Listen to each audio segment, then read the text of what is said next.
Hey, everybody, welcome back to the Fly Fishing Insider Podcast. I'm your host, Christian Bacassa. We've got Mike on the line today. Mike is in the Harrisburg area of Pennsylvania, has moved around a little bit. But, Mike, you have a huge history in fly fishing when it comes to competition fly fishing. So today we're going to talk about competition fly fishing. Then we're going to wrap up the show with a tip that you have on simplification in regards to, I think, your technique and gear, as well as, flies and things like that. How do you keep that in your own realm? So welcome to the show. Before we get started, I want to remind everybody, please subscribe to the show, follow us on YouTube, et cetera, and then go check us out on the website, www.ffipodcast.com. We've got tons of information on the blog, wrap-ups of shows, all kinds of details on the information that we uncover in shows in more detail. Lots of stuff to learn from, so we're looking forward to seeing you there. Mike, welcome to the show. Of course, we're going to have 45 minutes or so here to chit-chat about stuff, but you've been a busy guy. You've were on the youth team for 3 or 4 years. You went to world championships on the youth team, et cetera. And then now you're in first place point-wise for the men's competition team, and you're getting ready to head off for that. So kind of clue us in on how life's been for you recently, and then we'll jump into our topic. Yeah. Hey, Christian. Thanks for having me on. I've been in competitive fishing since about 2014, and it's taken me a lot of cool places. I've had a lot of fun times with it, and continued on with it past the youth team, and we have our nationals next week down in North Carolina. And I'm currently tied for first with Devin, so hoping to finish out strong. Hopefully bring home a trophy, I guess. But yeah, that'd be nice. Looking forward to it. Yeah, that'd be really cool. Well, I know Devin's a cutthroat competitor. He's a really good angler himself. So if you're up in there, man, you've got to be a rock star yourself on the water. So I wish you a ton of luck. Okay, bud? I appreciate it. So let's talk a little bit about competition fly fishing. If you can just maybe, give us an overall of what they're typically like to start with. And then let's talk about some of the tactics and techniques you really like to utilize. Yeah, for sure. So your average competition is fairly small. It's about 12 anglers now. Through Team USA, they're running it a little bit different style. So it's regional competitions that are the small minis, and then there's about 6 interregional competitions that are double that size, so 24. And then 1 nationals now, which is about 48 anglers. So there's way more of the regional minis than anything else. So they're going to be about, 12 person, pretty relaxed. It's not a super high intensity event. We get a lot of right. Yeah, a lot of fishermen people getting together, fishing, but keeping score. yeah, right. Pretty much. That's where you see a lot of your people that just want to try it out. A lot of people that just want to come down and, see what it's all about, hang out for the day. They're fun. Sometimes we'll cook out and stuff like that. So that's kind of what your average competition looks like. We don't measure fish anymore.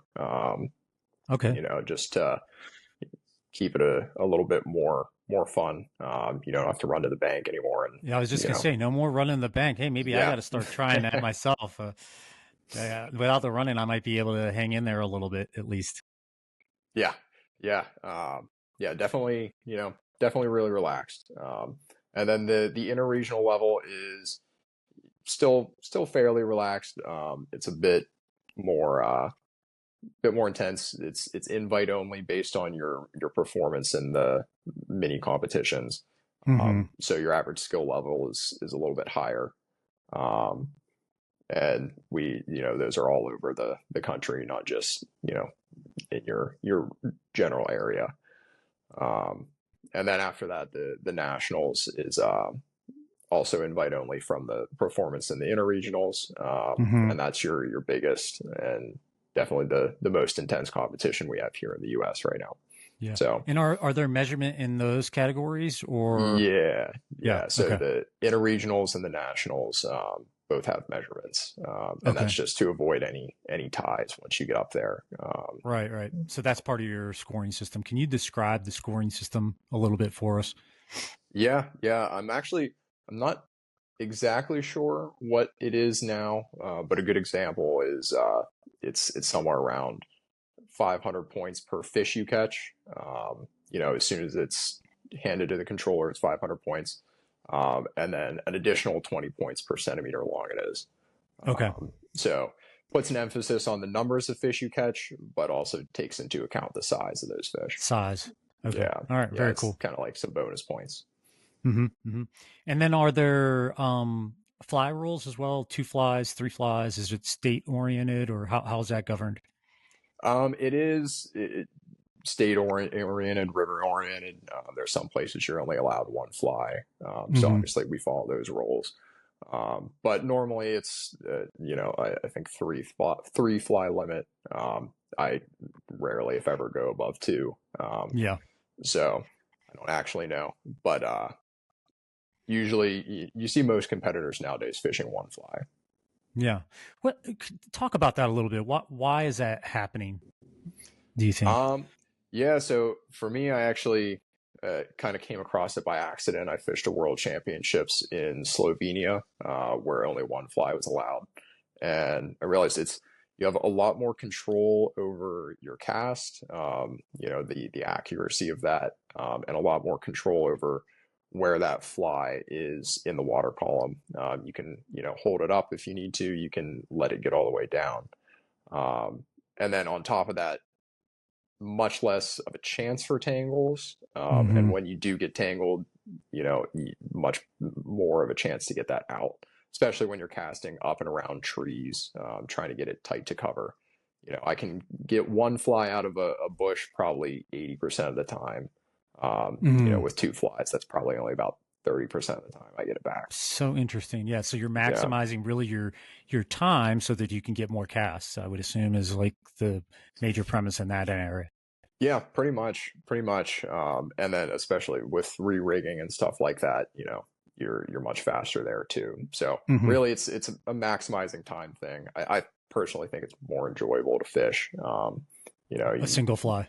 single fly, yeah, you just you have less to worry about. Really, Yeah. Yeah. not to say that there's not a time when two flies are a little bit better, but that's my go-to. Right. When you fish a single fly, your weight adjustment. I mean, I fish a double fly most of the time, really. And I usually use a heavier point fly, lighter upper fly. With my upper fly, I might adjust, so it's more of a bug that's like in the water column and really have that bigger fly down on the bottom. It makes it easier for me to cast, etc. It's just a technique that I like. What changes for you? Do you like to use and as a tactic regarding a single fly? Like, how do I change my weight and adjust for depth and things like that? Yeah, so as far as weight goes, especially on my streams around Pennsylvania, more mid-size, lower gradient waters. I'm fishing mainly one weight for a lot of that. I'm not changing all that much. So I'm going to change my depth and how quickly I get down by adjusting the casting angle. So the Okay. angle of the entry of that fly and how much slack I give it before it hits the water. Um, so that's going to be my main method of adjusting that. And then when you need to go a little bit heavier, a little bit lighter, just a different bead size. Okay. Okay. So sorry about that. For those of you that don't know, I have a deaf healer, and every once in a while she gets excited about someone coming to the house, and you can't control her too well. So we'll get No going back to problem. that. So you were mentioning, we were talking about having a single fly and the weight and whatnot. One of the things you did mention was um, you fish a pretty normal fly. To you, what's normal? Is that like a size 16 or, what's the weight on that you normally like to fish? Yeah, so I would say, probably your most standard fly, in my mind, is probably like a size 16 with a 2.5 millimeter bead. somewhere around that. So that's what I'm fishing the majority of the time that I go out here. Something along those lines, 2.5, 3 millimeter bead on a size 16. Um, and it varies so much day to day, but Yeah, yeah. if I'm going out, that's probably what's going on first. Yeah, that's kind of like me. That size 16 is that it's like that tweener size. It's just heavy enough to get down, but it's not so light that you're like really trying to work to keep it down, and or having to adjust when the water speed increases or the depth increases. That seems to be my go-to as well. Yeah. Yeah, and I'll always try and make it work with a different type of cast before I go up or down a weight. But sometimes I'll put like a 3.5 millimeter bead on that size 16 or something like that if I want to get deeper, faster. Yep. Okay. All right. So you can increase your weights with even the same size hook, just kind of driving up a little bit more, or maybe some more lead or something like that. Yeah. Yep. When you say different casts, why don't you talk about a little bit of that? I think a lot of us know stop your rod tip high or up or downer style, etc. But you were talking about, okay, I like to really change the angle of my cast, and how are you managing that? Yeah, it's hard to describe. I try not to think of the way I cast as different casts. I mix and elements together and just kind of change it you know piecewise. It's not something I actively think about all that much. Yeah. Um, but you have with those light flies on a Euro rod. To me that's a very wrist cast. I'm not using much forearm in that. I'm not using much shoulder in that. I'm not turning my body during that cast. All that tip speed is generated by movement of the wrist, pretty much. Mm-hmm. And so, changing the angle that you're holding that rod basically, just by turning your wrist and arm, so I can fish it, above me coming down towards the water, and then turn to the side and fish it. You know, the tip starts low, it comes to an upward angle with that, um, just that short wrist cast with those smaller flies, and adjusting the speed of that to give me a different, different amount of kind of kickback, different amount of slack in the end of that cast. It's not an easy thing to describe, so I'm sorry to the listeners for for that. Yeah. But really just focusing on the angle that your fly enters the water compared to the rest of your leader and your rod tip. Yeah. Changing that is how you change that sink rate and that depth. Yeah. Um, And it is hard to describe. And I think, just kind of listening through you talking about it, the tips that I would give are, like you said, using your wrist more than your arm, right? I think when I started, I did more arm casting. It was like this upside down U kind of shape I always wanted to get. But you can accomplish that with your wrist, in very much the same instance. But I really like how you described. I'm not necessarily worrying about like a casting technique, but what I'm really concentrating on is the entry of the fly into the water and that angle. And so a direct 90-degree entry is going to be your fastest. And as you increase that angle, it's going to get slower and slower because you have more water to cross, and you have maybe potentially more currents to cross as well. So it might change your rate there. And and then I think the other element is making sure to stop your cast at the right point so that it's really shooting your flies. And is that something that you look at as well? yeah, 100%. So, depending on what you're trying to accomplish, say you're trying to sink those flies in 3 feet of water, and get your drift started immediately. When I take people out on trips, people that want to learn and kind of increase their catch rate there. Um, Probably the number one thing we work on, is stopping the rod at the right spot. So you want to stop the rod at the point that when your fly anchors to whatever part of the column you want it at. Not necessarily the bottom, but when it reaches depth, your leader is, extended in the way you want it. There's no slack, there's not tension. You don't have to move that rod tip up or down, but just being able to get into that and start your drift immediately when that fly hits depth. So that's a really key point. And it's why a lot of people miss those fish in the beginning of their cast, because the rod stops too far down, there's too much slack, and you can register that take, but you're just not ready for it. So just finishing that cast so that the rod is ready at the end is a huge thing. Yeah, and I remember it's so funny you say that, because Devin had mentioned that to me once as well, of like, the biggest thing I see is that first couple feet of people, they get that cast, and you see their sighter and it's wiggling all around and they're getting it set, and it's like all sacrificial cast, right, for the first 3 feet, and then they're set, and he's like, man, you just missed like a couple fish in there every cast, and it's like, man, that's where you really need to concentrate. And I love how you describe, like, imagine the length of your leader from the tip of your rod to your fly, whatever that is, and whatever your depth is. So we'll talk about that in a second, of where you want to be depth wise. But let's say you want to be 2 inches off the bottom.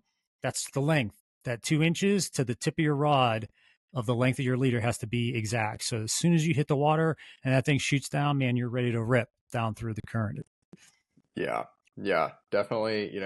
Casting is something in Euro nymphing that it gets overlooked so much, in these tight line tactics, because you catch fish whether you cast well or not. It's easier to make a good drift than it is a good cast with this. So people get out there and they get the fly to where they want it, and they go through the drift and they catch fish. But with a bad cast, you're only getting a good drift for 6, 12 inches. So you're still having success, but there's a lot you're missing out on. So, focusing on honing in your cast there, setting up that drift so that you're getting, 5 feet of good drift instead of 1. That's kind of the game changer for a lot of people. Okay. Well, let's talk about this. Depth wise, talk a little bit about where you want to be from a depth position, because I know that changes. And then I want you to talk in detail about, you just said you're getting 12 inches of drift, good drift, but you can increase that. And how does that work? Are you talking about the pendulum aspects of your drift and those kind of things? Can you cover those two topics for us? Yeah, for sure. So what I mean when I say increase that is, basically what you were talking about with the sacrificial part of the cast there. People are just missing out on that first part of the drift where they're getting in touch with their fly. They're waiting for things to come in contact. So when you get down quickly, when you come tight quickly, you have a lot more of that drift that you're kind of gaining. So you're getting more of that, good drift per se. And there are certainly ways you can extend that downstream. So you don't have to end the drift when the fly is 90 hits degrees. Your body, 90 degrees, right? So there's definitely, you can kind of flip the sighter upstream. So when you're drifting down, if your sighter's pointing kind of upstream towards your flies, when it gets around directly across from you, if you flip that upstream of your flies, wait for some of that slack to pull out and then follow it down, that's a way to extend it. You can extend it with swinging. You can extend it with kind of just that lift at the end. But you can certainly get a lot more out of a single drift than what I see a lot, which is the cast up. It anchors about halfway through, and then you get a foot or 2 feet of good drift on the bottom. Yeah. And let me recap that, because I think some people have a little bit misconception, but my understanding, and you can correct me if I'm wrong, but my understanding is you shoot your cast, right? Your line gets tight. You run at your 30 to 45 degree angle on your sighter, aiming downhill, and you start to present your cast. Well, what happens is at some point you're running at 45-degree angles and your rod tip stops, but the length of your leader remains the same. So you start to get this swing of your fly that goes a little bit deeper, and then it starts to get shallower. And what you're saying is you can rotate your body to extend the length of your casting, or you can add slack to the line to extend the length of your line because it's no longer the hypotenuse of the triangle that you're using from your drift, but it's more of a straight line, et cetera, and then go from there. Is that somewhat what you're describing as well? As far as extending that drift kind of Yeah. downstream below, yeah, I'm hesitant to use the word slack. So you are, feeding a little bit of line, but you're still maintaining that tight connection down through. Okay. So, but Great you're point. letting the water put tension, the current speed put tension on Mm-hmm. that. So you're not out of touch with your flies as far as slack goes, but you are, feeding into that a little bit. Yeah, Yeah, yeah. that's a great point. That is an incorrect way to describe it because you lose contact, and all of a sudden you're not contact fishing, and you're potentially missing hits, etc. It's a great point. Yeah. When we talk about depth, there's various depths that you want to fish, but I think there's some ideals in standard customaries that you look for. Can you talk through, hey, this is where I like to be with my depth and why and how I judge that from, when I look at the river or observe things? Yeah, for sure. It's a very day-to-day thing, and it's a very river-to-river thing, as far as, a good depth to be fishing at. Um, like, in North Carolina, when I go down, there's more wild rainbows and water like that. Those fish like to sit higher in the column, no matter what time of year it is, Hmm. and they'll eat up. So I'm much more likely to start out shallower, fishing shallower. And Whereas, when you say yeah, high in the column, where do you mean higher in the column? Do you mean up really high in the column, or do you mean, a foot or two off the substrate? it can be, I guess, high in the column is a relative term. Yeah. But usually like when I say high in the column, it's that upper third. Okay. So somewhere in that range. And I've seen fish sitting 2 inches under the surface, not eating dry flies, eating nymphs, but just, Hmm. going back and forth under that surface. That's super high in the column. Yeah. Yeah. But you run into a lot of situations, especially when there's more bugs in the water. That springtime, early summer, where they're kind of spread out. They're everywhere. But you get a lot of fish that are kind of just sitting in the middle there. They're getting enough food that they're comfortable expending all that energy, Hmm. and they'll just stay there all day in the middle of the column. But my normal approach to depth is I start deep. I usually start, around the bottom, or that, 2 inches off the bottom, somewhere in there. Hmm. And I think that comes from where I've fished all my life. We have mostly brown trout as far as our wild fish in Pennsylvania, Yeah. and they tend more towards the bottom. So on your average day, I'd say more of your fish come from the lower part of the column there. Yep. So what would be a deep drift? Um, like I said, as we get more towards the warmer months, spring, that changes a little bit, and I'll do a little bit more of a searching approach. I call it like a three-tiered approach. And some people call it covering the column, other stuff. But I'll start high. I'll start with a drift with a really low sighter angle, basically pulling those flies through the upper part of the column, um, trying to catch any of those extra active fish. And then, one or two drifts like that. The next drift is a little bit of a greater sighter angle, more towards the middle of the column, a little bit slower for those mid depth fish, and then finish it out with something a little bit deeper, kind of ride the Hmm. bottom there. So kind of just searching through that. On any given day, there's probably some fish that's feeding higher than the bottom. And what percentage of the fish that is, just depends. And it's kind of Yeah. up to you to figure it out and capitalize on that when you can. Okay. Can you describe to me in more detail what you mean by your sighter angles and how to achieve depths? Because I think people um, sometimes don't fully understand that, and I want to give as much of a description on that as I can.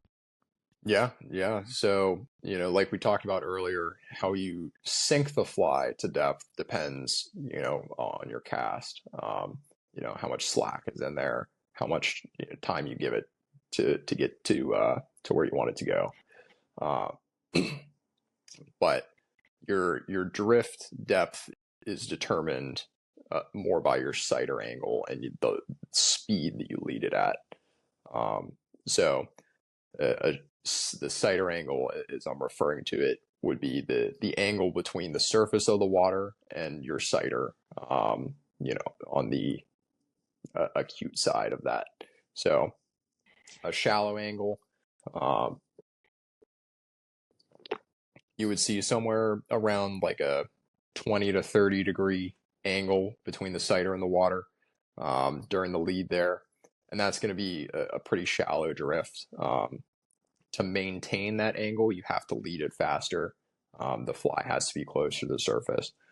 Um, So you're so, not necessarily pulling the fly, but you're leading it, as in you're getting your rod out and ahead of it with your sighter at a low angle so that it doesn't have necessarily the full length of the leader to sink. Is that correct? Or are you yeah. trying to lead it a little bit or pull it just a little bit just to keep it higher? So the speed at which you have to kind of lead it or pull it depends on the weight. Hmm. So a heavier fly, you have to, pull that pretty fast to keep it up there. If I'm fishing a basically unweighted fly, then you're really just leading it. You don't Mm-hmm. have to pull it if you don't want to. You can go at basically surface current speed there and Mm-hmm. kind of let the fly do its thing. So adjusting your weights, can affect the speed, but you can fish any weight at any depth if that Mm-hmm. makes sense. Yeah. Yeah. Just depending on what you're willing to do with it. Right. What your lead is and how much you might be kind of pulling it really, right? A little bit to Yeah, just get it yeah, through the column so it doesn't sink. Because essentially, if you were always going the pace of the slowest current, right? Even though you're leading it out front, it's continuing to fall, right? If you're not pulling it a little bit. Is that correct? yeah, yeah. Yeah. To an extent, once you get into like the middle of the column, kind of those slightly slower currents, you can kind of hold that fly there just based on the tension of the current on the leader, or on the tippet above it. Um, you don't have to pull it per se, Mm-hmm. but to get that very high drift, there usually is some Yeah. pulling in there. You just the physics of it, It doesn't work, right? doesn't work out as well. Yeah. It's such a hard thing to describe because I think a lot of us learn that you have to have that, I don't know what you would call it, maybe zero buoyancy drift, right? That drift that is exactly the same as the current. That's what we all kind of aim for, that low drift where it's exactly the same. You're seeing the cider like cheese cuttering the water because it's moving a little slower on the substrate and the top water is moving faster. But as you come up the column, like you said, you have to impart a little bit of is you really want to give the smallest amount of pool to maintain the height that you want, right? I mean, I think that's what it really comes down to is whatever column you're fishing, if you can maintain that height, that's what you're trying to do. Maintain that depth of the column, but at the same time, you're trying to minimize the amount of imparted drag on the fly. And if you kind of accomplish that, it seems like we're in the right realm. Is that how you would see it? Yeah, I mean, and you don't even necessarily have to minimize the amount of drag you're imparting on the fly. Okay. So my thought process with it is that if a fish is willing to sit, in some of that really fast current towards the top of the column, they're much more likely to eat a fly that's kind of flying through, even if it's Mm, faster than the current, even if you have a lot of tension on it. And that's held true for the most part of what I've found. Those fish are usually more likely to eat a presentation like that. And the good thing about a presentation like that is that you're already pulling the fly. You have zero slack in there. You're not going to miss those fish as easily as if, you're trying to hold it up there and get a slow right. presentation Right. with a lot of Yeah. slack. So takes fish activity to an extent into account there. Yeah. Just kind of capitalizing on those fish that are willing to eat more aggressively. Right. Will and eat more aggressively. Plus, in those upper pieces of the column, you have things like emergers and whatnot that are moving flies as well. So, Yeah, also very yeah, true. yeah. And the great point on the tight line aspect of it, right? You're also really tight, and when that fish eats, it's like the hook set's there. I mean, there's nothing to give away. There's no real set. It's like it's already on itself. You're just setting to kind of make sure in Yeah, that scenario. yeah, yeah. Very cool. So, but it's so day to day that and river to river that it's hard to say you know one thing works here, one thing always works. Yeah, yeah. Well, that's But why they call it fishing, right? I mean, we'd yeah, all be pro anglers if it wasn't that case.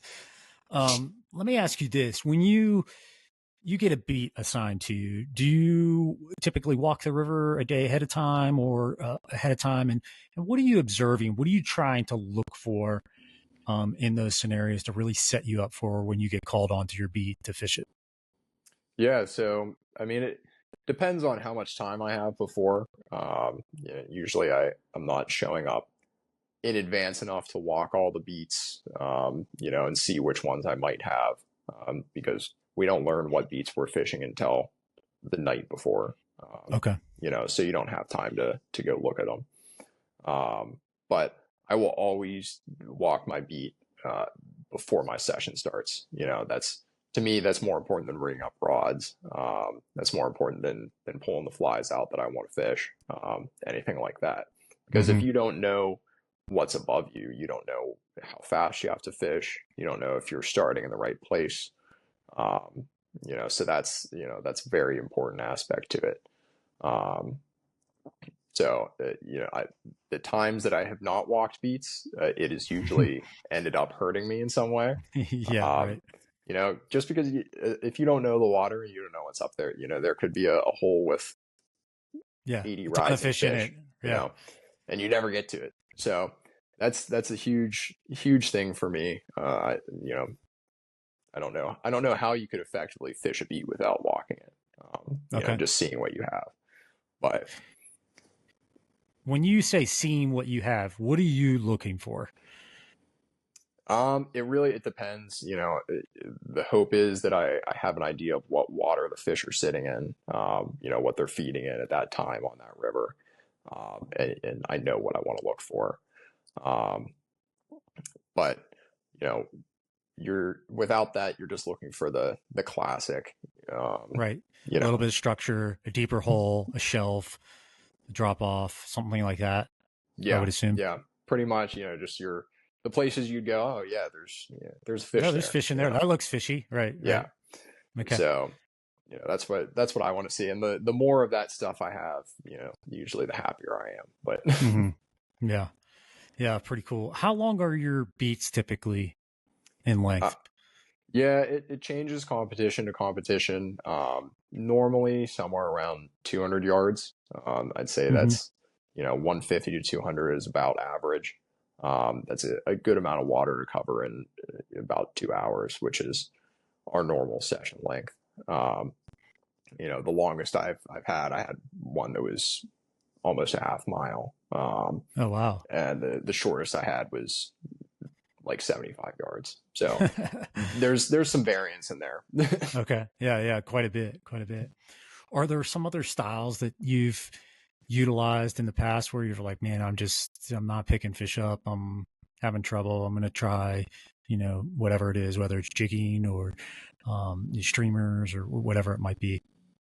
Oh yeah, yeah, for sure. You get into that, you know, fairly often where what was working the day before, what was working in practice, it is not working during your session. And you have to, kind of start switching it up. One thing that comes to mind is a regional in New York this May, I believe. Um, in practice, they wanted it very dead on the bottom, extra heavy flies for the river. They didn't want to move a lot for it. In the session, was not picking up fish that I could, basically see. I could see how many fish were in there. And started stopping it mid drift, letting the fly swing up on the end, and immediately picked up, 3 or 4 fish from somewhere that I just fished with a dead drift and didn't catch any. So stuff like that happens Too funny. fairly often. Yeah. That's a great point. Let's talk about that a little bit. So you're observing fish. You are like, man, I'm getting good drifts through there, but nothing's happening. What are maybe 3 techniques that you like to alternate in there to kind of cause change? So the first thing I'll do is I'll go to the opposite of whatever style fly I'm fishing. So if I'm fishing a size 16 nymph through that, I'm not picking up anything, not having anything look at it, then I'll switch to like a chartreuse moth, something huge and bright, the opposite of what I was fishing. And see if the shock value of that will, get a fish or 2 to eat. And that works fairly often. It's a pretty good tactic. And then past that, I'll switch maybe the level that I'm fishing at. So if I was on the bottom, I might kind of pull it over their heads a little bit, see if they want to move up for something, or switch to a dry dropper and have more of like a static presentation, toward like right on their level or above them slightly. And if that doesn't work, switching between styles of flies, switching the level of the drift, then I go to adding some motion in, like a light jig to the flies, a swing. In my experience, that is not usually what works. It's relatively rare that's the changer for me. But it's easy to impart, right? It's easy to test. So it's easy to test. So, that'll be somewhere in that'll there. Be a step. But, and if none of that works, then I'll switch to a streamer, something very active. Definitely not what they've seen. When you say streamer, are you performing a typical streamer fishing approach, or are you using a tight line approach with a streamer? So tight line approach with the streamer, definitely, especially if it's fish I can see. Usually it's just a spot that I know there's fish in. Like a deep hole or beside a log or something like that. Yeah, somewhere that you always catch a fish from, or it just looks too good. So tight line tactics on the streamer, just kind of jigging it through that bottom. I'll start with, like a slow jig, towards the bottom of the column. And then I'll come over and I'll rip it pretty fast through the middle of the column. And if it's a very likely position, like right in front of a log jam or something like that, then I call it treadmilling the fly. So you pull it up and then let it drift back down and pull it up, and it's basically just dangling it in their face for a while. Yeah. It's like being on a swing almost. Yeah. On a swing, just a bunch of times really fast right in their face. Right. And I love how you talked about jigging. Can you maybe even, I don't know, use your fingertip, but like people think when you jig, you're like, like almost a conventional jig. But my experience with jigging is I'm really light on my jig, like super small micro movements is plenty for me because I'm so tight. Is that how you utilize it, or what's your technique there? Yep, just like that. I was taught to fish jig streamers by George Daniel, Hmm. good friend of mine in the State College area. So he showed me that 9 times out of 10, what they want is just a slow lift and a very controlled um, Fall. fall there, and that works better than your fast jig most times. So Okay. just and not anything huge. So you're like a 6 inch lift, 6 inch fall, something like that. But just Interesting. slow and controlled with it, so it's not falling super fast. You just basically it's same speed as your lift is your Is fall. your fall, right? Um, And you're always maintaining contact. Always You're maintaining not like contact. Yeah, jigging to a point where you're causing slack in the line. yeah, yeah, and especially because they'll eat it very lightly. Um, Most people think of the traditional streamer grab, but Hmm. with jig streamers, sometimes you don't feel the strikes, even if you can see them. Yeah. Um, so that, and then sometimes they do want a faster jig with heavier fly. I try and match the weight of my streamers, my jig streamers, to about how fast I plan to fish them. So if I want something that I'm going to raise and fall really fast, I'll go to you know uh, 1/8 ounce jig head streamer. Hmm. Not in a competition, but just generally.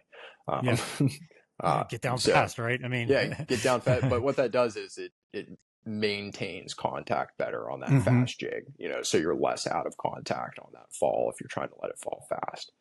yeah. Um, you know, That was how I was when I first started to tightline nymph. Um, and I still do it now, especially if I haven't been tightlining for a while or whatever, and I want to get the feel back. Or if I'm teaching someone, I always have them put a really heavy stonefly on the point, and I think it's because of the same scenario you just described, in that you can really feel when you're tight. So, like we were talking about with that cast, the beginning of the cast, immediately when you're tight, and if you're going set and you start boogieing and all of a sudden you feel thump, and that's that, like, oh, I'm tight now, well, I didn't really stop at the right height, I didn't have my drift at the beginning, and so you start to work on that section. I think that element of adding additional weight, like you said, really helps from a feel standpoint of, one, I can get down really fast, which we all usually try to achieve most of the time, and then the second is, when I'm there, I know I'm there. It's not a yeah, guesswork. On light flies, you really have to have that subtle knowledge of understanding your tight line and your depth in order to technically like feel it. And that can really get you at the beginning, having a slack line like that all the time. yeah, yeah. When I'm ever taking a person that's new or hasn't really dabbled in the Euro all that much, I always start them out with like a 3.5 millimeter chartreuse mop, because Mm, you get that weight. Not only do you get the weight of that, like you were saying, it anchors on the drift. You can see when your sighter slows down yep. more Yep. easily, all that. But you also get the weight on the cast from all the water weight, that it Mm-hmm. sucks up. And you get the visual aspect, so you can see how fast See, that's sinking. yeah, you can And you see can, the end of your drift too if it's shallower or whatever. There's yeah, all those things that come into play. It's such a nice way to teach people, because it just adds that other element, those other elements of sight and feeling into the cast, that you can say that was what you want, and they can kind of remember that so much clearer than that was really good, and you're like, oh, I don't even know what I did different. yeah, yeah, It looked for like sure. everything else to me, right? So very cool. We were talking about streamers. We got a little bit off subject on that. I wanted to ask you about the types of streamers that you tie and you really like. I mean, I really like a small bunny fur streamer, very simple, just bunny fur and a little bit of flash and a weight. That's it.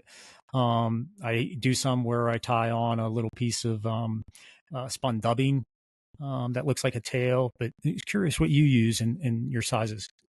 Yeah, yeah. So mine actually, I have one right here. So it's just a marabou tail, like Mhm. plucked marabou feather. And Okay. then this is like a flashy polar chenille. Okay. Hold it You know, up a little so bit higher. there There you we go. go. So yeah, Okay. so like a flashy polar chenille for the body. If I want something, bright there, and if I'm going a little more subtle, I like the Angora goat dubbing. Um, Mm. it's like a spikier, longer Yeah, but a fiber long dubbing hair there. spike. Long hair spike. Yeah. Yeah. Okay. Um, so just something to give the body a little depth, a little size that kind of holds in the water there. But Mm-hmm. I really like the marabou. I try and keep my fly selection low. So I've never had a situation where I needed bunny and marabou. So Yeah. that's basically what all my jig streamers look like, is just that. Yeah. And even the ones when I'm out hunting bigger fish, they're basically just an upsized version of that. Yep. So Yep. Yeah. I like the bunny. What I do with the bunny though is I usually cut my strips in half or have very thin strips mm, because the bunny holds a lot of water. And I don't want that heavy weight of the water, and I don't want that water flinging all over the place while I'm casting. But that's really it. But super small and tight on those. So cool. yeah, Let's do this. We're gonna talk about our tip. You mentioned to me simplification in a number of different ways. I mean, you just talked about it with your fly selection. So why don't we just start with fly selection in general? You said you use pretty straightforward, simple process of choosing and from the selection or the amount in the selection process. yeah. I try and keep it as basic as possible, really. And the reason being is when I'm on the water, I don't really want to think about it. I want to focus on where I'm fishing, how I'm fishing, what the fish are doing more than what fly I want to show them. And I've had the same flies work basically everywhere I've fished for trout in the world. Very few places where, a specific fly made the difference. Um, Yep. so, I mean, my main flies are like a tag nymph, a plain simple pheasant tail, and a waltz worm. Um, Mm-hmm. so, and those three flies are probably 90% of my fish on nymphs per year.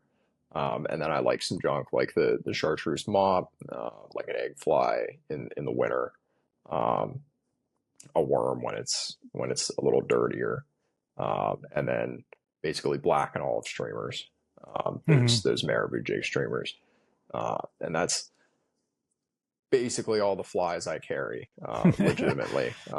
We don't have a lot of waters with, stone flies here in PA, where stone flies are a significant part of the diet. So I don't really carry them with me. Um, I'm not, you know, not a big match the hatch kind of person. So like I'll stomach pump fish, you know, just to see, and 50% of the time what I'm catching them on looks nothing like what they have in their stomach. Yeah. And I'm Isn't it catching, funny? yeah, and I'm catching fish at a rate that, I'm successful. Yeah. Yeah. One of the things that I always like to reflect on is, people talk about match a hatch, and it's so easy to get sucked into that and have your nose in the water, looking at the entomology, et cetera. And then I always like to reflect back and I go, you know, how many competitions are there out there where there's 10 or more guys on the water? They're all being super successful, probably more successful in catching fish than most people, but they're all have different fly boxes. And they probably get together at the end of the day and they're like, what was working? And each one of them shows up with a different fly, right? And it's like, okay, if that's the case, then are we really tied in the match to hatch? We should really start to think about, where the fish are and just getting it in front of their face and, taking advantage of the opportunistic side of them. So that's Yeah, been my cue. yeah, for sure. Those it they're opportunistic fish. Trout really sample a lot in the water with their mouths. I dive with the fish sometimes. Like I'll scuba or Mm. snorkel the creeks around here. And if you can sneak up on one and just watch it eat, the amount of stuff that it eats and spits out is wild. So Huh. my thing is, if it looks enough like something that they Want to put in their basically, mouth? Yeah. yeah, can see as food, then you're on the right track. And certainly there's days when one size and profile is working better than the other, but Right. once you get into specific patterns, the type of dubbing, the how many pheasant tail fibers you use, a shell Right. case, I don't. They're not counting tails, right? Yeah, all my flies that I have as staples in my box are less than 3 materials. They're 2 material flies basically. So they're quick to tie. I don't feel bad about losing them. It is a big thing. I don't want That's to a great point. put a fly that I spent 10 minutes tying into a tree, but one that took me 5 seconds really. You're like, whatever. Yeah. And I think that's key too. Before we move on to some of the other simplicity things, I just want to jump real quick, but, you know, one of the cues I got from a friend was if you're not losing flies, you're not fishing in the right places. And his perspective was always, you got to be really aggressive. Like, get it in next to the log, get it in that hole, get it under that bush. Do you use that similar mentality or same mentality, or are you a little more cautious in that area? Oh yeah. Yeah, no, I'm very aggressive with how close I put flies to the bank. How far I try and get it under a tree. Because that's where the fish are. And that really extends past trout for basically every species. The Mm-hmm. closer you get to structure, the better the chance you have. And a lot of times you need to be inches from Right that in there. structure, not feet or under it. So I lose a lot of flies. I'm proud of it. Yeah. So like a lot of times I'll actually, uh, to get off topic a little bit, but I won't be doing an overhead cast or like an over the rod cast. I'll actually kind of lob the flies back in there with like a Yep. pendulum, Mm-hmm. hanging down off the rod tip, and that's how I'm casting probably 40 or 50% of the time. Interesting. I'm just trying to get into structure there. Get those flies back and stuff like that. That's the best way to do that with accuracy, and Yeah. still get a good drift. So, Yeah. It's funny you say that because I practice that pendulum technique, where I'll put a 5 gallon bucket out in the driveway and I'll like almost like a bait caster, you're kind of doing like a flip mhm. cast into the bucket. And I'm just trying to get it into the 5 gallon bucket, try to get it in the 5 gallon bucket and, do little things like lay a board over top of it or whatever. And, it's like, it's fun. I do it with the kids and I do it and we keep score and whatnot. It can be a blast. But man, when you get out on the river and you can flip cast like that, or you can do a quick little bow and arrow cast or something like that, you start to realize how deadly that casting can be really quick because Yeah, you, like you said, you're getting in on these tight scenarios and where your eats sometimes are just absolutely ferocious because those fish just don't see anything. Something comes by and it's like, oh my gosh, what was that? It can be really awesome. yeah, for sure. And there's a lot you can do with a cast like that. Like you can get, it's not just you're lobbing it in there. Like you can manage the slack, manage the line, shoot it out a little bit. You can Mm-hmm. add a haul to it. So that it sounds like a simple cast, but there's a lot that goes on with it. And once you kind of figure that out, it can be a pretty deadly tactic. Um, Yeah. it's something I like. And it can be really handy in like super small, tight creeks, right? Hmm. Where, like you said, you have to shoot a cast, but excuse me, you have to maintain your tension and be ready to set. Otherwise, you'll just miss fish after fish because you'll see the take and it's a spit instantly because you couldn't, jerk your set or you'd be in the bushes or whatever. But if you were tight, it's just a quick little set and you're done. Yeah, So yeah, really cool. exactly. Um, let's get back to simplification. Talk a little bit about your rod setup with your leader, what you like, and go from there. Yeah. So like my flies, all my gear is simple. I fished the same rods for like 6 or 7 years. Finally, just changed a little bit ago to something that's a little bit more suited for the smaller leaders, the more micro leaders that are gaining popularity now. And so with that, 10-foot, 10-inch rod, it's almost an 11-foot rod, a 2-weight. It's more like a 3-weight. And my leader for that rod, that I like using that rod for, is a basically straight piece of 4.5X. It's called Sempe material. It's like a cider material, basically.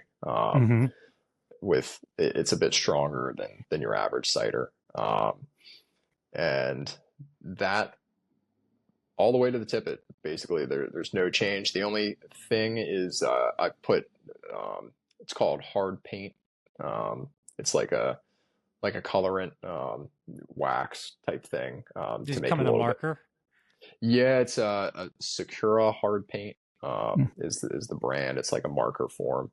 And I'll rub that onto the bottom 1.5 to 2 feet of that for a little. It adds visibility, and it actually adds a little bit of weight, so it makes those easier to cast with some lighter flies. So where are you adding the marker? Just below the cider? I'm sorry, just above the end of the cider. Oh, okay. Just above the end of the cider. Above the leader. Okay. So the whole leader is your cider there, basically. Yeah. Okay. And then off the end of that, I do. I call it like a stopper knot system. So it's like a 3-turn overhand knot. And then I basically clinch knot my tippet onto that in line with it. And so that way I can change tippet out. I just break the tippet off, put a new piece on. I don't have to eat into that leader to tie new knots. So instead of a tippet ring, you're using that stopper knot.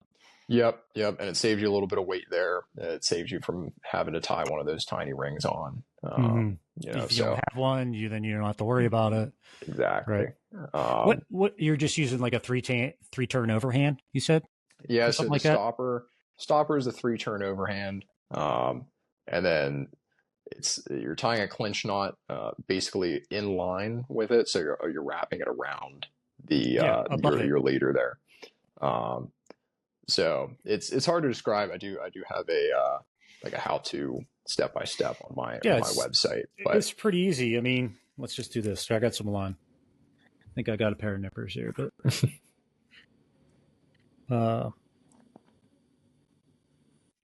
okay. So you're taking your line like this. Let's see if I can get this in here. You're putting a 3-turn overhand in here. So that's one. Oh. Straighten this out so I'm not pulling on it.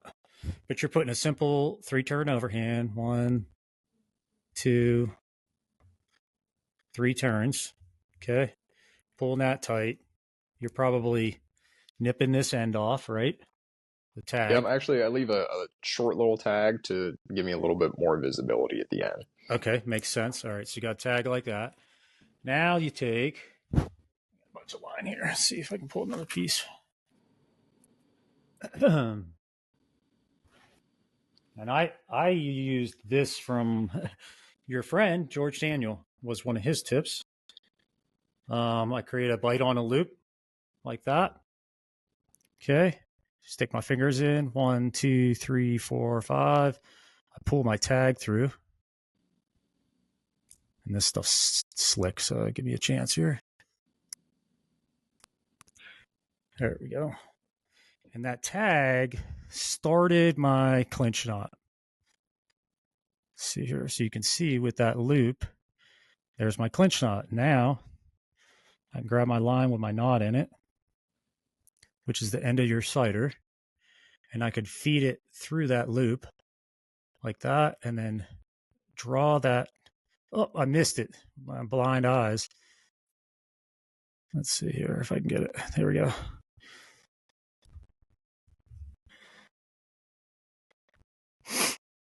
Oh, I just blew it because my eyes were so blind. I'm going to do it again. But yeah, so the way you're feeding it right onto there and tying that that clinch above the knot, and then the knot acts as a stopper, right? Yeah, similar, but so the way I do it is you're wrapping the wraps of that clinch knot around your Oh, I see leader. what you're saying. So instead of that, so that way works. But the problem is you bite into your leader, so you lose a lot of Yes. strength there, and then it also hangs kind of off Off at an center. angle, right? Yeah. So the way I do it, when you wrap it up the line, you bring it down through and put it back around, so it's more of an improved clinch, um, and tighten it down Gotcha. so it hangs in line, and Right. So you you're don't bite you're on anything. you're in line like this, and when you start to make your wraps, you're going around your leader material Yeah. like Yeah. that. Okay, and then encompassing it there. Okay, and so then you draw that tight. That looks like crap. There we go. Oh yeah, far better, Yeah. far better. Yeah. I I like that. can't see it It's quite hard to well, tell but with I that line, assume you but got it. yeah, yeah. You wrap around the leader, and that keeps it more in line, and then it bites onto the leader in a wider format, so you're not getting that pinch bite like you were saying before. Yeah, Very cool. exactly. Um, I'll have to give that a try because I use tippet rings, and I agree. My eyesight's not that great, and they're a bitch to manage on the water. Those little tippet rings. If you don't have your threaded before you pull it off of your clip, you're in danger of losing one. yeah. Yeah, so really cool. I like that. Nice. Always good to learn a new technique. Um, yeah. But and that's basically my whole leader and rod setup. Reel I don't pay all that much attention to, because I don't use it all that much. And then line is just a regular .22 Euro nymphing nymph line. line. Yeah. Yeah, yeah. Okay. And really, besides rod setup and flies, I don't carry much with me. I carry that one of those paint markers so I can remark the sighter. I Okay. carry a net, and I carry some powder floating with me, and tip it. And that's pretty much it. Um, I keep it really simple. So all I'm really focusing on is the fishing. Yeah. Yeah. And your box of flies is probably a relatively small box of flies, and that's it.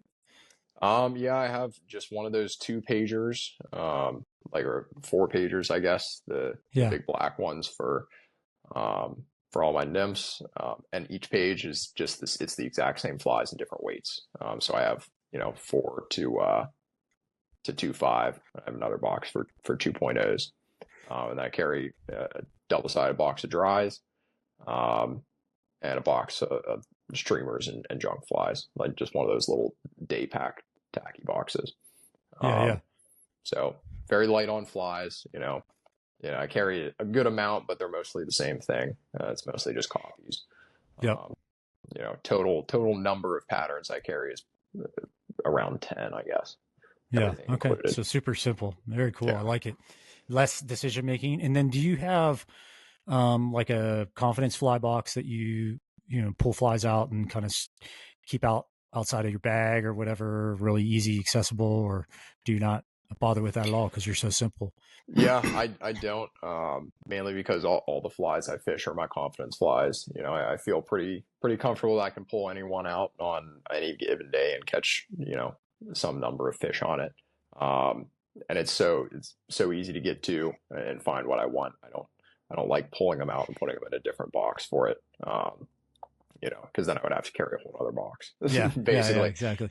So, and I'll have for like a competition, if I'm gonna fish like a dry dropper or a double nymph setup, I'll have a couple of those rigged up on the spools ahead of time. Okay. Um, and that's kind of my confidence thing, I guess. Yeah. Just having a couple of those rigged up. Ready to But rip. Yeah. yeah, Okay. Well, cool, Mike. It was really good having you on the show. If someone wants to get a hold of you or you have a guide service, et cetera, how do we do that? What's your Instagram handle and what's your website? yeah. My website is fringeflyfishing.com. That's the name of my guide service, Fringe Fly Fishing. Okay. Located here in Harrisburg, Pennsylvania. Do all the central Pennsylvania waters. Um, and you can email me at fringeflyfishing@gmail.com. On Instagram, it is just Mike Komara, FF, I believe. So, yeah, and looking for the 2020, end of 2024, 2025 season now. So okay, very good. Well, there's still some time left, guys. If you want to jump in there, it's Fringe Fly Fishing. A lot of this will be in the notes, etc. But Mike, great having you on the show, man.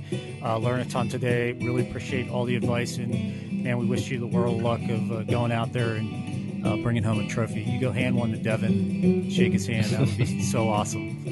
Well, he's appreciate some of his, so it would be great to see somebody else in those winning positions too, buddy. Yeah, I appreciate it. Thanks for having me on. I had a great time. Thanks, Mike. We'll talk to you guys soon. We'll see you next week.